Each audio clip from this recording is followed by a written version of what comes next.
Salut à tous, ravi de vous retrouver sur Direct Course pour évoquer ce programme dominical du 30 septembre avec un Quintet Plus qui se déroulera sur l'hippodrome de Paris-Vincennes. Il s'adresse à des 5 ans n'ayant pas gagné 85 000 euros. Le prix Milly-la-Forêt, une épreuve relativement ouverte avec un lot homogène avec pas moins de 16 partants au départ. Voici tout de suite mon pronostic. J'ai placé en tête le numéro 13, Thiago Tellois. Le cheval reste sur deux encourageants podiums, dont un sur cette piste de Vincennes. Je le pense ici capable de renouer avec le succès confié à Dominique Lecneux pour l'entraînement de Franck Leblanc. Il présente de solides garanties.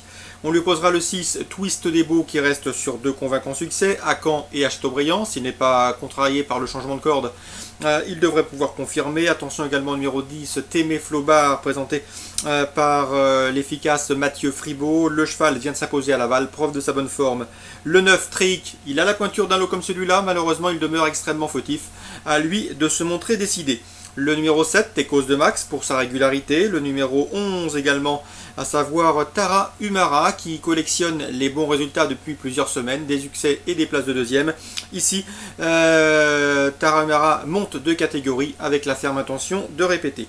Le 16, Titan du Lieuvin, pour la forme de son entraînement et de son driver, à savoir Philippe Dejarre, qui a une nouvelle fois signé un coup de 2 sur l'hippodrome de Rouen-Maucanchy vendredi. Le 14 également, Tom Rush me semble capable de venir pimenter les rapports. C'est un cheval estimé par Michel Dogno, un cheval qui se recommande de quelques performances valables et quelques succès valables en province. Ici, mieux vaut se méfier de sa venue dans le Temple du Trot.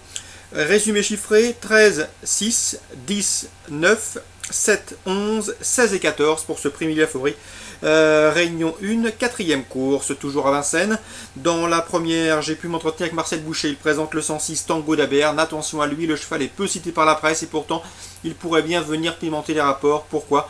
Puisque c'est une course visée. Le cheval retrouve enfin un parcours de vitesse à son entière convenance. Donc attention pour une place au 106 Tango d'Aberne, capable de venir pimenter les rapports. Je lui poserai le 109 Tamako Verderic, qui reste sur plusieurs succès, 2 en l'occurrence, et qui peut signer une passe de 3. Le 108 Timon Fructier, qui vient de terminer dans le sillage du précédent cité.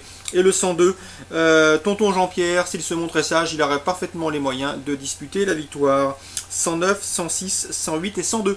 Dans le prix des élites, le temps fort de cette réunion dominicale, on retrouve au départ le 509 Vanishing Point. Pas de quoi intéresser les amateurs de paris spéculatifs, mais le cheval, pour vous dire, tente ici un triplé historique, réussir donc la passe de 3 dans le prix d'essai, le Saint Léger de Trotteur disputé à Caen, et ce prix des élites où il recevra 50 mètres de ses aînés. Donc mission en cours et mission faisable pour le 509 Vanishing Point, qui domine de la tête et du poitrail ses contemporains au trot monté.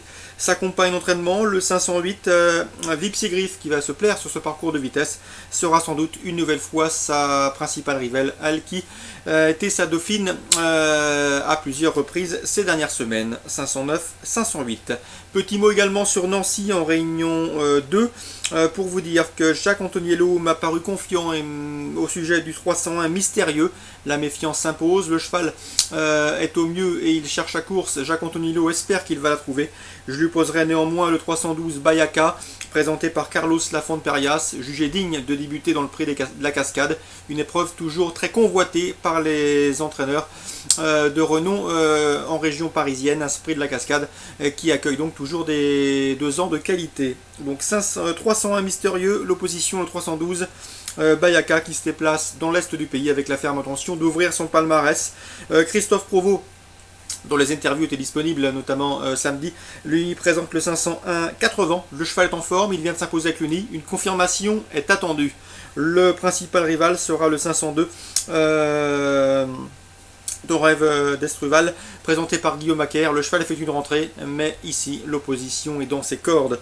Donc le Macaire, le 502, pour venir contrarier les plans du 501, présenté par Jacques Antoniello, présenté par Christophe Provost, pardon.